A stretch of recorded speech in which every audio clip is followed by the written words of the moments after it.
নজর রাখবো পরবর্তী সংবাদে।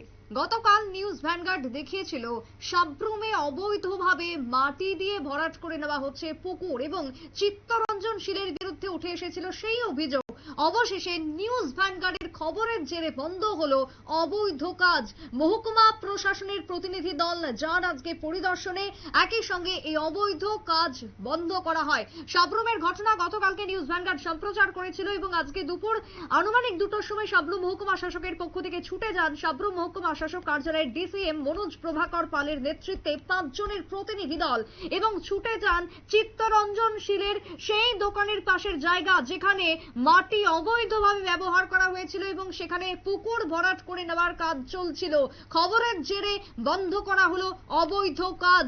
নিউজ ভ্যানগার্ডের খবরের জের, যেখানে বারবার এলাকাবাসী এতদিন ধরে জানিয়ে এসেছিল অবৈধ উপায়ে নির্মাণ কাজ বন্ধ করার জন্য।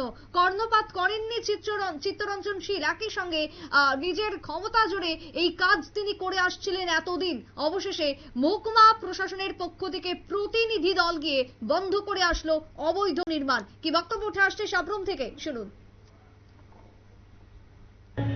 রানা সরকার আজকে গত 2 দিন আগে একটা ঘটনা ঘটেছিল আমার সাথে। সেটা মূলত হয়েছিল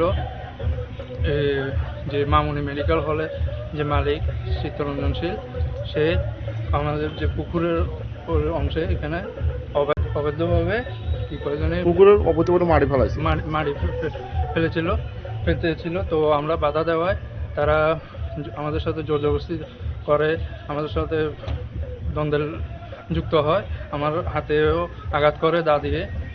তো আজকে কি এসডিএম অফিস থেকে আইছে? হ্যাঁ, আজকে এসডিএম অফিস থেকে ডিসি সাহেব ও অন্যান্যরা এখানে পর্যবেক্ষণ করে গেলেন, দেখে গেলেন কিভাবে তারা এই কাজ করছিল অবৈধভাবে।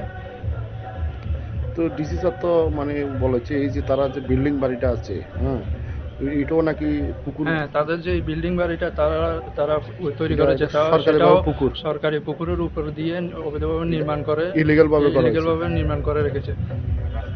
যে রাস্তা আছে, রাস্তার উপর দিয়েও তারা তাদের যে দোকান ভিটি শুরু করে বাড়ির যে ঝোলি বেড়াগুলো রাস্তার উপর, সরকারি রাস্তার উপর দিয়ে, মানে বাড়িটাও তো সরকারি রাস্তার উপরে। হ্যাঁ, সরকারি রাস্তার উপর।